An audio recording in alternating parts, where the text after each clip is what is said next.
Le karma traite d'une philosophie de vie à travers les actes et les pensées, ce qui influence le sens de notre existence, mais aussi les répercussions et les conséquences dans bien des cas.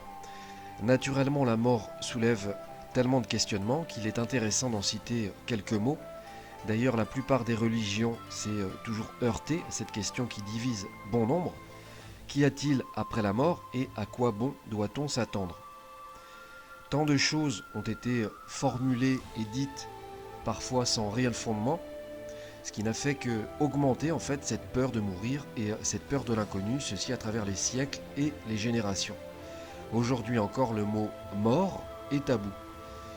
Rien que de le prononcer en Occident, les gens vous regardent avec de gros yeux. Cela démontre à quel point la peur est omniprésente.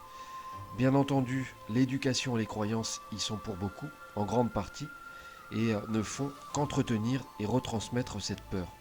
D'autres facteurs interviennent également, ceux inculqués par les religions, dont les préceptes. Il va de soi que certains ont veillé à garder un certain contrôle et un certain pouvoir pour s'enrichir. Je pense notamment à des temps plus anciens, à l'Église et au clergé comme exemple. D'ailleurs, sans citer personne, aujourd'hui encore, certains l'entretiennent plus que jamais et on abuse sans cesse à tour de bras. Mais je vais me taire là-dessus. Au fond, ceux qui vous jugent durement et qui montrent du doigt la corruption sont souvent les pires, mais surtout ceux qui n'appliquent en rien les préceptes inculqués.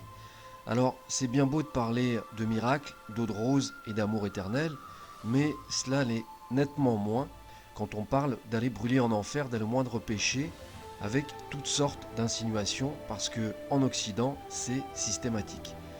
Cette peur a toujours été entretenue, et cela explique mieux pourquoi les gens sont toujours dans la critique. Ce n'est que le reflet inconscient de ce qu'on leur a volontairement inculqué.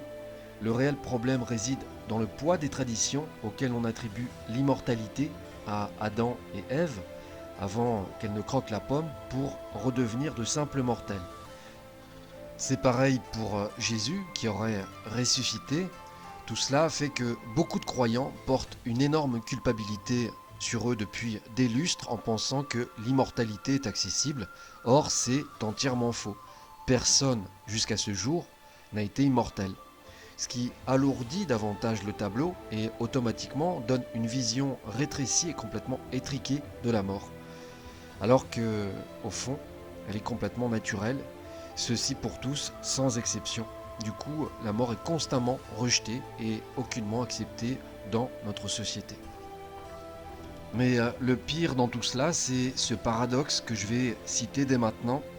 En fait, la mort n'a jamais été aussi présente qu'aujourd'hui dans les sociétés modernes, ceci sous toutes ses formes, livres, TV, séries, documentaires, etc. etc.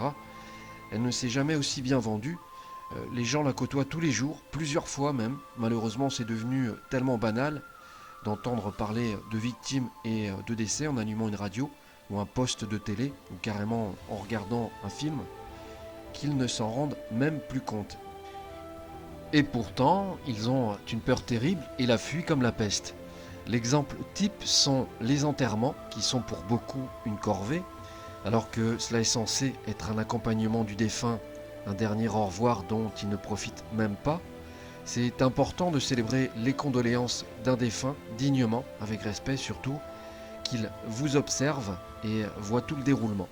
Le plus troublant, c'est que tout cela se passe de plus en plus à l'extérieur, avec des sociétés mandatées pour ce travail mortuaire, souvent de manière impersonnelle et froide. Or, une personne défunte pour ses adieux aspire à partir en paix, de chez soi, avec ses proches, ses habitudes et dans son environnement. C'est une volonté qu'on doit essayer de respecter au maximum.